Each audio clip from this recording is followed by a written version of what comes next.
ngixolise ngesigogo kodwa ngcono ba akusona esikabheka icele mbukeli. Kuyaziwa phela ukuthi ke ababukeli kakhulukazi labo abomayo abafuni ukuba basibone isiqoko sikabheka icele. Ngixolisa kakhulu ke nangeshethi elishwabene. Benginqena ukuthinta iayina ngoba sanitizer yami isincane. Udaba oluphambili ke kwezamanje ezindabeni zakho zeGonzo News ozifundela ke uSiyanda Maphumulo ilolo ke lokuthi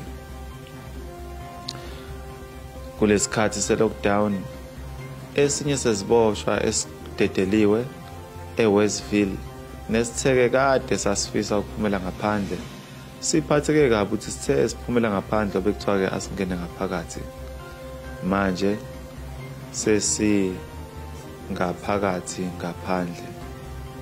Kanti ke kolunye uhlangothi lo ke ukubuya ukuthi wakwaboshwa iminyaka eminingi uJubjub uthe yena asimkhathazi neze lesikhathi se-lockdown ngoba uke nje ahlale endlini izinyanga noma zibe 3 esekhohliwe ukuthi konje engaphuma phandle uma ethanda.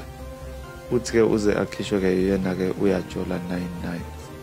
Khona manjalo kube ukuthi ivaliwe ingoma kaRingo Mahlingozi ethi ke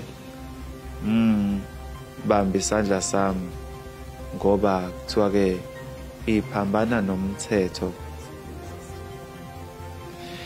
I-EFF ivuke ulaka yavuka inja ebomvu ngesikhathi izwa lokhu noma lesinqumo yasho ukuphendula amatafula eParliament. Wazathi ke uHonorable ayiphumele phandle. Igxeke kakhulu ke iEFF ngokuphuma phandle ngalesikhathi kungavumelekile ukuphuma phandle.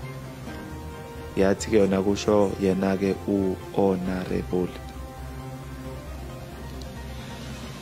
Khona manjalo uhulumeni walelizwe noma umongameli walelizwe uCyril Ramaphosa udlulise ke umbiko ukuthi iNingizimu Afrika ayiyeke kulwa yodwa kodwa ilwe nalesifo secorona.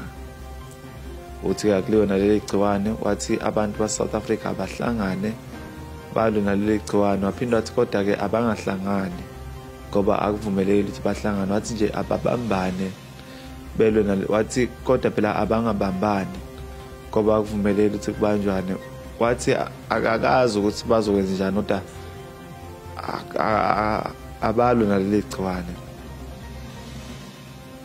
Waphinde ke wathi ngesikhathi esho ukuthi akufanele ukuthi abantu bazithinte ebusweni wakhohlwa ukusho ukuthi uma ulunywa ebusweni akuvumelekile ukuthi uzithinte noma uzinwaya ebusweni kodwa ke nje uma ulunywa ungazinwaya ngokuthi uthi